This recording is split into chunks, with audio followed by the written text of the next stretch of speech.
What if kaming mga lalaki naman na makareceive ng regalo this Valentine's season? Today, I present to you my top 5 na pwede mo i-regalo sa boyfriend mo na naka-follow sa page ko.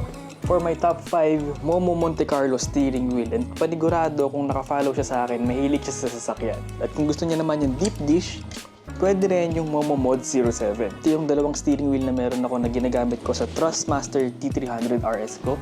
And kung sakaling gusto mo siyang gamitin sa totoong sasakyan, pwede mo siyang gamitin. For my top 4, Sony ZV-E10 II na camera. Kung gusto mo siya na maging content creator katulad ko, Sony ZV-E10 II masasuggest ko kasi sobrang ganda ng quality kung mapapansin nyo. Pero kung gusto nyo ng mas budget na camera, masasuggest ko rin tong Osmo Pocket 3. Ito yung gamit ko for 2 years na ngayon and sobrang highly capable din tong camera na to. 4K 60p capable siya and sobrang handy niya gamitin and meron din siyang stabilizer na built-in. Kaya kahit na sobrang manginig yung kamay mo, sobrang stable no footage. Kung mahilig naman siya sa mga motovlog or extreme sports, masasuggest ko tong Osmo Action 5 Pro. Pero may bagong labas si DJI ngayon ng Osmo Action 6. Pero hindi pa ako nag-upgrade kasi hindi nagkakalayo yung quality ng Action 5 Pro sa Action 6. Lagyan mo pa siya ng ganitong hand grip, para na siyang mini vlogging camera. And sobrang compact niya. Itong camera na to, ginagamit ko pa rin to kahit na may Sony ZV-E10 II na ako kasi sobrang discreet niya lang gamitin. At dito sa hand grip na to, pwede ko ilagay yung mic ko.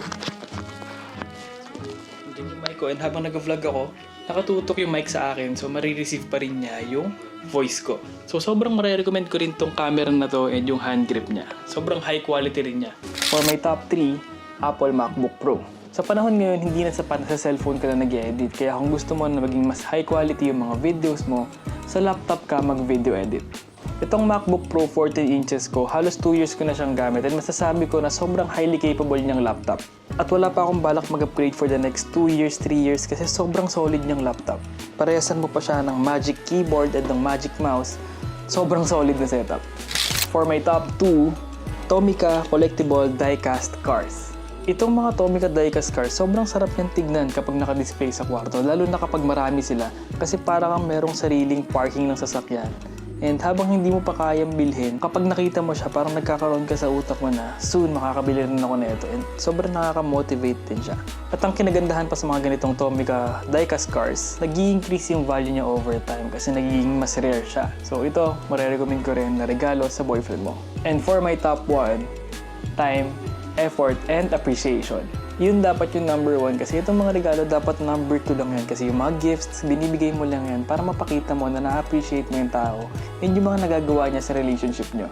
Ito yung top 5 na pwede mo i-regalo sa boyfriend mo na naka-follow sa akin. At kung magtatanong ka kung saan mo pwedeng mabili to, orderin mo na sa Shopee. Nasa link sa bio ko. Maraming salamat sa panonood. See you on my next one.